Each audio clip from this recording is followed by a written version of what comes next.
ನಮಸ್ತೆ ಸ್ನೇಹಿತರೆ, ಇವತ್ತು ನಾವು ಕನ್ನಡ ಪ್ರಥಮ BA ಮತ್ತು BComನವರಿಗೆ ಇರುವಂತಹ ಕನ್ನಡ ಭಾಷಿಕ ಪ್ರಬಂಧ ಮತ್ತು ಆಡಳಿತ ಕನ್ನಡದಲ್ಲಿ ತುಂಬಾ ಮುಖ್ಯವಾಗಿರುವಂತಹ ಒಂದು ಭಾಗ ಆಡಳಿತ ಕನ್ನಡ ಅವಿಸ್ತರ ಪಠ್ಯವಾಗಿದೆ. ಇದರಲ್ಲಿ ಇಂಪಾರ್ಟೆಂಟ್ ಆಗಿರುವಂತಹ ಪ್ರಶ್ನೆಗಳಷ್ಟನ್ನೇ ನಾವು ನೋಡ್ಕೊಂಡು ಬರುವ. ನಾನು ಈಗಾಗಲೇ ನಿಮಗೆ ತಿಳಿಸಿದ್ದೆ, ಹಳೆಯ ಪ್ರಶ್ನೆ ಪತ್ರಿಕೆಗಳನ್ನು ನೀವು ನೋಡಿದರೆ ನಿಮಗೆಲ್ಲರಿಗೂ ಕೂಡ ಗೊತ್ತಿರ್ತದೆ.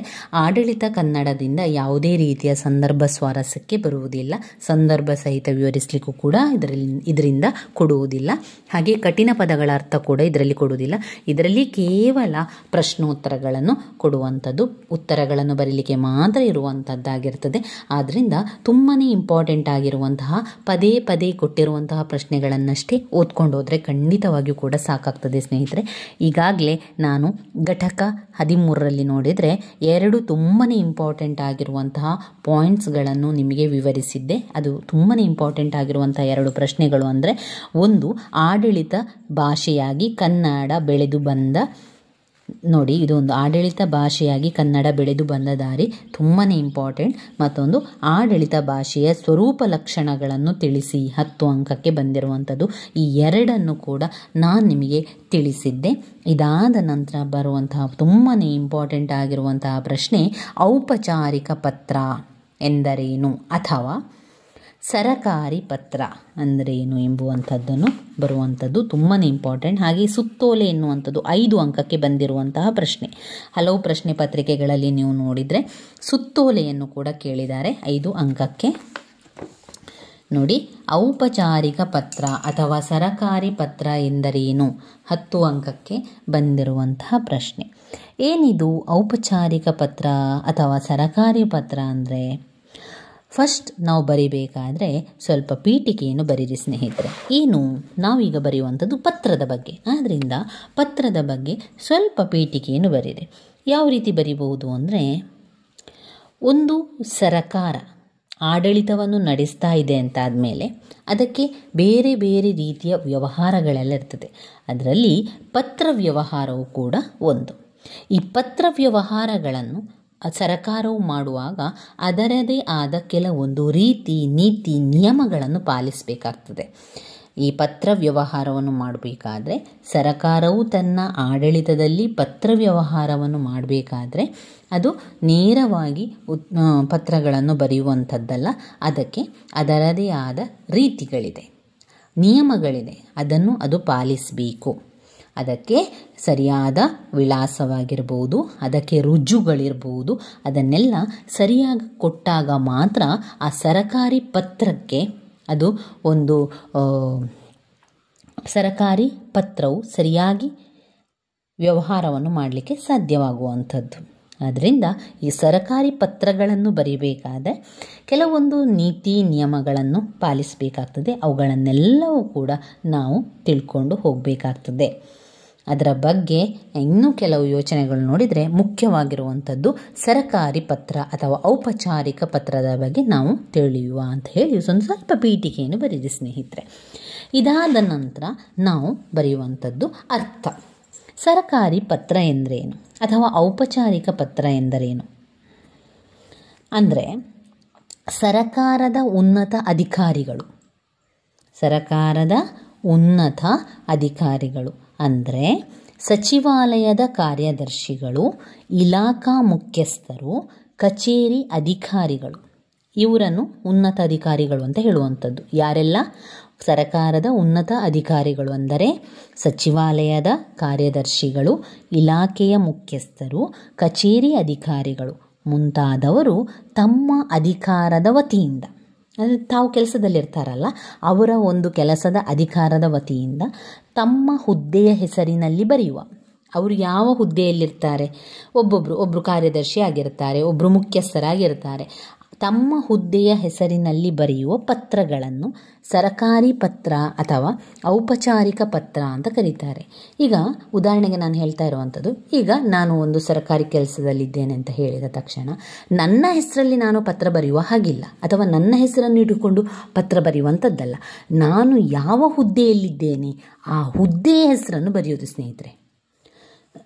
ಇನ್ನು ನಿಮಗೆ ಅರ್ಥ ಆಗುವ ರೀತಿಯಲ್ಲಿ ನೋಡಿದರೆ, ಈಗ ನೀವು ಒಂದು ಯೋಚನೆ ಮಾಡಿ, ನೀವು ಒಂದು ಸರಕಾರಿ ಕೆಲಸದಲ್ಲಿ ಇದ್ದೀರಾ. ಸರ್ಕಾರಿ ಕೆಲಸದಲ್ಲಿದ್ದೀರಾ ಅಂತ ಹೇಳಿ ಅಲ್ಲಿ ಒಂದು ಪತ್ರವನ್ನು ಬರಿತೀರಾ. ಯಾವುದಕ್ಕೆ? ವ್ಯವಹಾರಕ್ಕೆ ಸಂಬಂಧಪಟ್ಟಂಥದ್ದು. ನೀವು ಸರ್ಕಾರಿ ಕೆಲಸದಲ್ಲಿರಬೇಕಾದ್ರೆ ಪತ್ರ ವ್ಯವಹಾರವನ್ನು ಮಾಡುವಾಗ ನಿಮ್ಮ ಪರ್ಸ್ನಲ್ ಪತ್ರ ಬರಿತಾ ಇದ್ದರೆ ನಿಮ್ಮ ಹೆಸರು ಕೊಡಬೇಕು. ಆದರೆ ಯಾವಾಗ ನೀವು ಸರಕಾರದ ಕೆಲಸದಲ್ಲಿದ್ದುಕೊಂಡು ಸರಕಾರದ ಪತ್ರವನ್ನು ಬರಿತಾ ಇದ್ದೀರಾ ಅಂತಾದರೆ ನೀವು ಯಾವ ಹುದ್ದೆಯಲ್ಲಿದ್ದೀರಾ? ಇವಾಗ ನೀವು ಮುಖ್ಯಸ್ಥರು ಅಂತ ಹೇಳ್ಕೊಳ್ಳೋ, ಮುಖ್ಯಸ್ಥರ ಹೆಸರಿನಲ್ಲಿ ನಾವು ಪತ್ರವನ್ನು ಬರೆಯಬೇಕಾಗ್ತದೆ. ನಾವು ವಿಳಾಸ ಬರಿತೇವಲ್ವ, ವಿಳಾಸ ಬರೆಯುವಾಗ ಕೂಡ ಆ ಮುಖ್ಯಸ್ಥರ, ಇಲಾಖಾ ಮುಖ್ಯಸ್ಥರ ಇರುವಂತಹ ಇಲಾಖೆಯ ಅಡ್ರೆಸ್ಸನ್ನೇ ಬರಿಬೇಕಾಗ್ತದೆ. ಹಾಗೆಯೇ ಇಲಾಖೆಯ ಮುಖ್ಯಸ್ಥರ ಹೆಸರ ಮುಖಾಂತರವೇ ಬರಿಬೇಕಾಗ್ತದೆ. ಆದ್ದರಿಂದ ಸರಕಾರದ ಉನ್ನತ ಅಧಿಕಾರಿಗಳು ಅಂದರೆ ಸಚಿವಾಲಯದ ಕಾರ್ಯದರ್ಶಿಗಳು, ಇಲಾಖೆಯ ಮುಖ್ಯಸ್ಥರು, ಕಚೇರಿ ಅಧಿಕಾರಿಗಳು ಮುಂತಾದವರು ತಮ್ಮ ಅಧಿಕಾರದ ವತಿಯಿಂದ ತಮ್ಮ ಹುದ್ದೆ ಹೆಸರಿನಲ್ಲಿ ಬರೆಯುವಂತಹ ಪತ್ರವನ್ನು ಏನು ಹೇಳ್ತಾರೆ? ಸರಕಾರಿ ಪತ್ರ ಅಥವಾ ಔಪಚಾರಿಕ ಪತ್ರ ಅಂತ ಹೇಳ್ತಾರೆ. ತುಂಬ ಸಲ ಅವರು ಕೇಳುವಂತಹ ಪ್ರಶ್ನೆ ಸರಕಾರಿ ಪತ್ರ ಎಂದರೇನು, ಅದರ ಲಕ್ಷಣವನ್ನು ಬರೀರಿ ಅಂತ, ಅಥವಾ ಔಪಚಾರಿಕ ಪತ್ರ ಎಂದರೇನು, ಅದರ ಲಕ್ಷಣವನ್ನು ಬರೀರಿ ಅಂತ ಹೇಳ್ತಾರೆ. ನೋಡಿ, ನಾವು ಎರಡು ಹೆಸರನ್ನು ತಿಳ್ಕೊಳ್ಳದಿದ್ದರೆ ನಮಗೆ ಪ್ರಶ್ನೆಗಳು ಬಂದಿರ್ತದೆ, ನಮಗೆ ಆ ಪ್ರಶ್ನೆಯ ಉತ್ತರ ಅಂತ ಗೊತ್ತಿರೋದಿಲ್ಲ. ಉದಾಹರಣೆಗೆ ಅವರು ಕೇವಲ ಔಪಚಾರಿಕ ಪತ್ರ ಅಂತ ಈ ನಮ್ಮ ಒಂದು ಪುಸ್ತಕದಲ್ಲಿ ಕೊಟ್ಟಿದ್ದಾರೆ. ನಮಗೆ ಔಪಚಾರಿಕ ಪತ್ರ ಅಂತ ನಾವು ಕಲ್ತಿದ್ದೇವೆ, ಸಂಪೂರ್ಣವಾಗಿ ಕಲ್ತಿಟ್ಟಿರ್ತೇವೆ. ಆದರೆ ಪ್ರಶ್ನೆ ಪತ್ರಿಕೆಯಲ್ಲಿ ಏನು ಬರ್ತದೆ?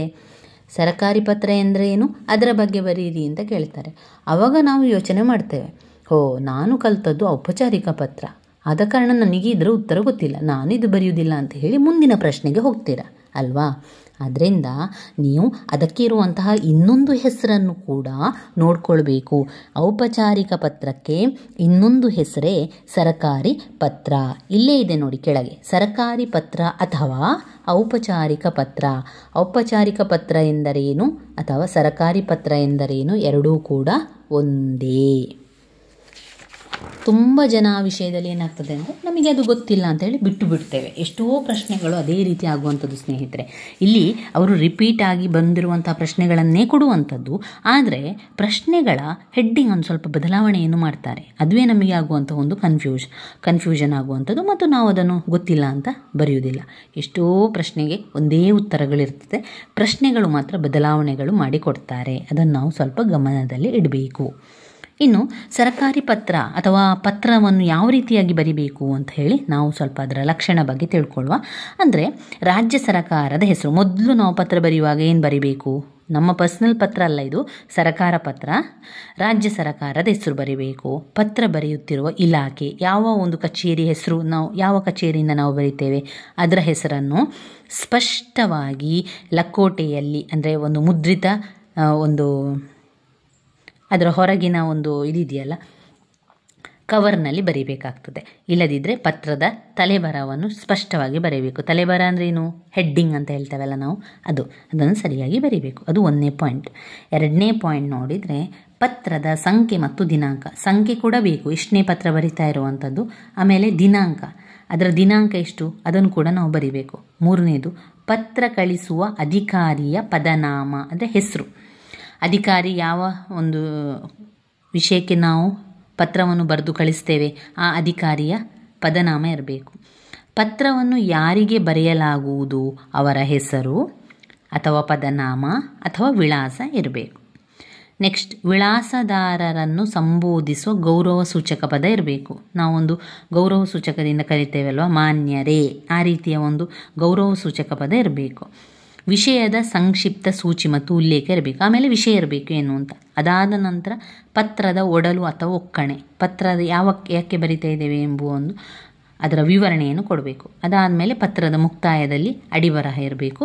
ಕೊನೆಯದಾಗಿ ಪತ್ರ ಕಳಿಸುವ ಅಧಿಕಾರಿಯ ರುಜು ಮತ್ತು ಪದನಾಮ. ಇಂದು ಸರಕಾರಿ ಪತ್ರವನ್ನು ಬರಿಬೇಕಾದ್ರೆ ಆ ಸರಕಾರಿ ಅಧಿಕಾರಿಯ ಸಹಿ ಅಥವಾ ಒಂದು ಆ ಇಲಾಖೆಯ ಒಂದು ಇದು ಬರ್ತದಲ್ಲ, ಅಚ್ಚು ಬರ್ತದಲ್ಲ, ಅದರ ವಿಳಾಸದ್ದು ಅದನ್ನು ಹಾಕುವಂಥದ್ದು. ನೀವೊಂದು ಇದರಲ್ಲಿ ನೋಡ್ಬೋದು ನೋಡಿ, ಈ ರೀತಿಯಾಗಿ ಪತ್ರ ಬರೆದಾಗ ತಲೆಬರಹ ಕರ್ನಾಟಕ ಸರಕಾರ ಅಂತ ಬರೆಯುವಂಥದ್ದು, ಪ್ರೌಢಶಾಲೆದು ವಿಳಾಸ, ಅದಾದ ನಂತರ ಒಂದು ಹೆಸರು, ಯಾವ ವಿಷಯಕ್ಕೆ ಬರಿತಾ ಇದೆ ಅಂತ ವಿಷಯ, ಅದಾದ ನಂತರ ಒಡಲು ಒಕ್ಕಣೆ ಅಂತ ಹೇಳುವಂಥದ್ದು, ಮತ್ತು ಎಂಡಿಂಗ್ ಕೊನೆಯದಾಗಿ ಬರೆಯುವಂಥದ್ದು, ಆಮೇಲೆ ಸಹಿ. ಈ ರೀತಿಯಾಗಿ ಬರಿಬೇಕಾಗ್ತದೆ. ಇದು ಸರಕಾರಿ ಪತ್ರ ಅಥವಾ ಔಪಚಾರಿಕ ಪತ್ರ ಅಥವಾ ಸರಕಾರಿ ಪತ್ರದ ಬಗ್ಗೆ ಇರುವಂಥದ್ದು. ನನ್ನ ವಿಡಿಯೋಸ್ ಎಲ್ಲ ನಿಮಗೆ ಇಷ್ಟ ಆಗಿದ್ದರೆ ಲೈಕ್ ಕೊಡಿ, ಶೇರ್ ಮಾಡಿ, ಸಬ್ಸ್ಕ್ರೈಬ್ ಮಾಡಲಿಕ್ಕೆ ಮರಿಬೇಡಿ ಸ್ನೇಹಿತರೆ. ಧನ್ಯವಾದಗಳು.